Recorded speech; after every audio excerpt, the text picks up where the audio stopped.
Magandang araw sa inyo mga katala. Ayun, ang topic natin ngayon i-discuss ko, gusto ko sanang i-discuss. May nagtanong kasi sa akin isang maliit din na contractor na gaya ko. Small time lang. So, ang tanong siya, kung justifiable ba na mag-claim ka humingi ka ng 50% sa total project cost mo sa may-ari. So, which means 50% almost kalahati. Kung project mo ay 2 million, uh, hingi ka ng at least 1 million, ang tanong, papayag ba si owner? So, tanong niya kung justifiable ba sa isang maliit na contractor na gaya ko, humingi ng 50%. So, bago ko sagutin yan, nag-prepare ako ng mga types of billing, kung ano ba yung mga proseso ng billing. So, hindi ko naman siya na-elaborate, pero i-share ko yung types of billing, kung ano yung mga isang contractor na may engineering background, kung paano mag-bill o ano yung mga billing process. So iba-iba naman yan talaga sa isang company, so iba-iba. So meron kaming tinatawag na mga bill para makakolekta ng pondo para sa certain project. So ayan mga katala, share ko sa inyo, bago ko sagutin ang 50% na yan, kung justifiable po ba hindi, share ko muna sa inyo ang types of billing na meron tayo. Una-una, meron tayo ito ay ginano ko ng random lang ito mga katala, ay areas, di ko alam areas billing, cost plus billing, progress billing, unit price billing, advance billing, fixed price billing, time and materials billing, invoice billing, lump sum billing, AIA progress billing, and milestone billing. Ito ay labing isa lang to shinare ko mga katala, pero marami pang klase Pero ito yung big deal pero meron tayong tinatawag na share ko lang base sa naging experience ko na past project. So merong sa na-encounter ko as a small contractor sa isang construction, maliit na construction na meron kami. Ang lagi kong na-encounter ay ang unang-una ay ang milestone billing. Pangalawa ay ang progress billing. At ang pangatlo ay ang fixed price billing. So random lang to mga katala, hindi ito ko lang siya, ni-renumber ko lang according to sa mga ipaliwanag ko siya isa-isa kung ano yung ibig sabihin ng milestone billing, progress billing, at ang fixed price billing. Yung the rest po ng types of billing na labing isa, kasama na yung tatlong yan, hindi ko na masyadong elaborate. Ito lang yung mga na-encounter ko. So, i-share ko lang yung mga na-encounter ko in the past years as a small contractor. Yung mga experience ko sa mga billing process, or ano yung mga billing method para sa mga di pa nakakaalam sa mga or layman terms. Ito yung kinokolekta naming pera or pondo para masimulat or habang simulat o ginagawa ang project para matapos. So part by part yung singil namin sa may-ari. So bihira, di pa kasi ako naka-encounter ibibigay sa iyo ng may-ari ang total cost ng ipinapagawa niyang bahay. So bihira yun So ako, hindi ko pa naka-experience. Lang ako, kung maliit lang, yun ay project mo ay napakaliit lang, so binibigyan na nila ng buo, so pangit naman. So hati-hati pa. So ito, pag malaki ang project, mga million, mga 3M na o 1 million na above na yung project mo. So mostly yan ay part by part binibigay yung pera, kinokollect namin.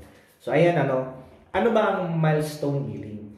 Ito, ayan, ang milestone billing. Types of billing commonly used by small contractor. Number 1, ang milestone billing.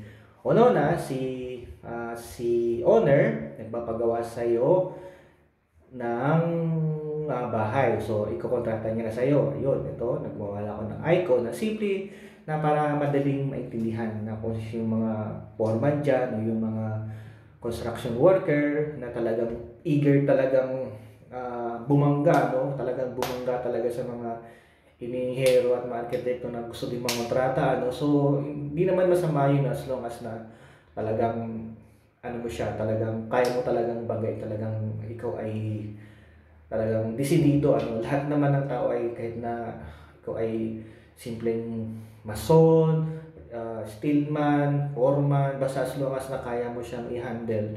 Kaya mo mag-umpisa ng maliit na kontrata sa isang ano. Unti-unti lang naman, hindi naman bigla. Unti-unti, step by step. So, malaking tulong ito. Ito ang milestone billing. Ayan. Una, no, si owner, nag-agree na kayo ng price, nag-agree na kayong ng price nyo. Agreed contact price, tapos schedule ng turnover. Usually ang milestone, meron siyang fixed price na nangyari. Ito, schedule of turnover, meron siyang 90% na kumbaga, ang ginagawa niya, ipatayo mo muna yung bahay niya, pero babayaran kanya. Ngayon, itong nakalagay, 90%. So, ibig sabihin, makakapag-collect ka lang sa kanya ng 90% kung 90% natapos na yung bahay mo.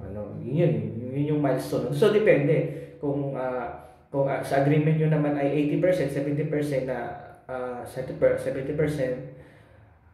mostly kasi 90% na-encounter ko.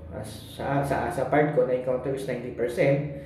Just normally kasi ito sa mga sa mga developer din kasi nga kasi gusto nila yung isa na lang yung bayad. So ang ginagawa sa milestone billing ay tapusin mo muna 90%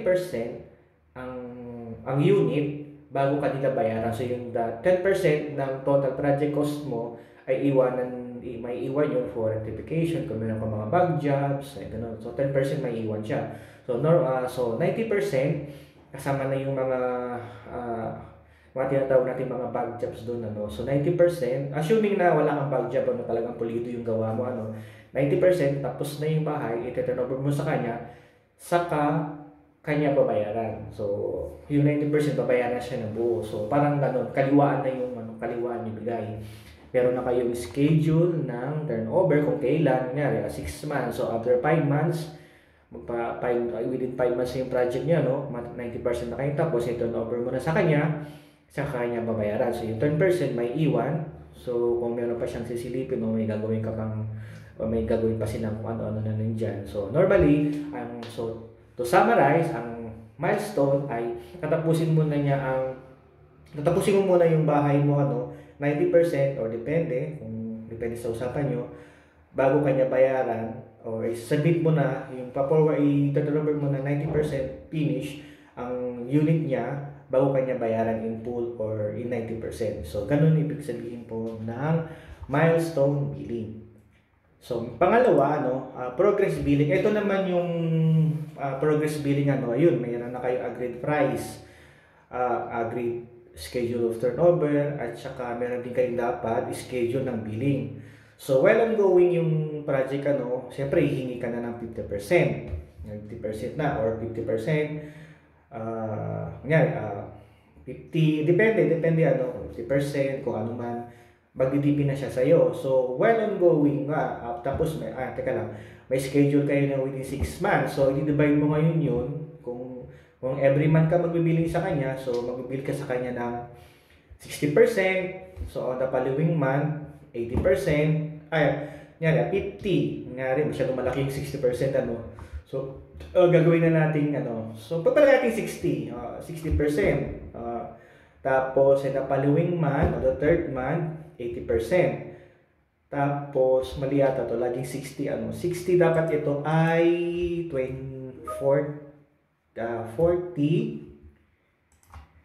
60, 80. Ayan, itong tama. So, 50%, tapos, so for the second month, 40%, bibili ka na sa kanyang 40% na total cost ng project, and then 60%, and then 30 to 90, hanggang sa matapos mo yun, hanggang sa makapag-bill ka sa kanya ng 100%. So, yun ang tinatawag na billing progress. So, yung example na 3 million total project cost. So hatiin mo yan siya sa kung kaya mo tapusin mo yung project mo ng ngayari, two-story building lang, two-story house or residential house, kaya mo lang siya din tapusin ng 6 months. So yung 3M hatiin mo siya in the normally kasi by hinati yung 3M, so within 6 months bukod pa yun sa 50%. So hatiin mo yung remaining 50% o percent kung ano man yung napag-usapan yung DP. So hatiin mo yung the remaining into 6 months. So ganun yung ganyan yung ginagawa namin. So hinahati namin ang magbabase yung progress sa budget na hinihingi namin sa yung hinihingi namin percent base doon sa percent na hinihingi namin. So bayad muna sa owner sa amin, then gagawin namin parang progress billing. So every month meron kaming pinapasang progress report. At the same time, so na rin kasama na yung billing. So for the next third month, ito na 60% na 80% na yung kailangan namin. In fourth month, 90% na kami. Parang ganun. So ayan. Tapos turnover. Ayan. Ang pangatlo ay ang fixed price. Ito yung common talaga nangyayari sa lalo na yung pagka may small time yung yung talagang usapang lang ba. So between ng relationship niyo with it or siya parang trust na yan, trust more on meron na kayong trust dun sa isa't isa. So normal yung fixed price example ang project nyo ay 3M or 3 million. So si owner meron na siyang budget for that one, meron na siyang project, fixed price na yun. So ngayon as a contractor meron na kayo meron na kayo agreed price, schedule of turnover, 3M for is within 6 months. Within 6 months ba matatapos mo. So wala kang specific na wala kang specific date or specific na kung kailan ka hihingi ng basta hihingi ka na lang. Yari, humingi ka na ng DP, wala bang specific ba? Basta ang ng may-ari ay 3 million yung project ko. So, si contractor ay hihingi sa iyo ng 50%. Sige ma'am, sir, hihingi ako ng 50% para sa project na yan. So, wala akong specific date kung kailan ako hihingi ulit. So, probably in the next 3 months and probably in the next 2 weeks. Normally, sa experience na na-experience ko is in a project sa isang project si contractor humingi na siya ng DP sa ang project na yun ay 2.5 million. Si contractor humingi na siya ng DP ng at least basta humingi siya ng DP ng 1M to mobilize na yung project Pero ang ginawa niya, every week nagbibiling siya sa may-ari para sa payroll lang ng mga tao. Every week yun, every week. So hanggang every week siya basta pasahod na ng mga tao So para sa mga boys. Every week, bukod sa 10% na hinihingi niyang 1M, every week may hinihingi siyang payroll para parang bumabalik siya ng every week para sa pang budget lang ng pang payroll lang niya ng mga tao. So para sa makatuwid, yung 50% niya na hiningi niya sa may-ari ay purely for lang talaga, material cost lang talaga yun. Pang materials na talaga ang kinuha niya. So every week nangongolekta siya ng payroll para sa may-ari. So walang specific kasi nga ito yung pagkakaintindi ko. So probably correct me if I'm wrong sa mga expert na sa mga billing, sa mga nagbibiling na mga matagal ng kontraktor Ito i-share ko lang yung na-experience ko sa site. Parang hindi ko masyado ito pagkakaintindi ko yun yung fix parang ganun ba? Ganun yung nangyari. Meron siyang commonly nangyayari. Hindi siya common, nangyayari talaga sa site as a small contractor. So ang ginagawa niyo, balik tayo doon. Ang ginawa niya humingi na nga siya ng 1 million na DP sa 2.5 na project niya. After 3 months, humingi ulit siya ng 500,000. After 3 months,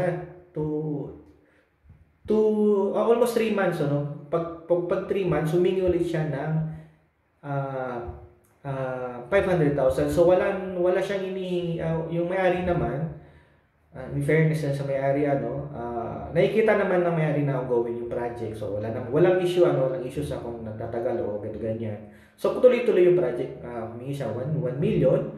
Humingi after 3 months, humingi na naman siya ng 500. Pero continuous pa rin ang paghingi niya ng every week na payroll na mga so yung remaining ng so paunti-unti nagbabawas, so namomonitor niya hanggang sa konti na lang, so half na, tapos konti, siyempre nagpe-payroll every week, so within 6 months. So nung humingi na naman siya in the 5th month for final, hiningi niya na yung 90% na niya na hiningi. Tapos pero pagdating 90% na siya, hindi na siya humingi ng payroll sa may-ari, parang niya na, magandang technique, so na-impress ako dun sa foreman na yun, so magaling siya, so heads up ako sa kanya, kaya ang niya, so magaling siya kasi talagang tuloy-tuloy yung project so din naman, so materials, hindi siya nade-delay, meron siyang bulk, hindi talaga yung bulk na yun, 1M, so siguro nangyari na talaga siguro pag mo na yung owner, siguro kakilala niya o sino man. Pero ganun na nangyari. So humingi siya ng 1M pang DP, and then the 3rd month humingi siya ng 500. Pero in this habang ongoing yung project na yan, humihingi lang siya ng payroll para sa mga tao.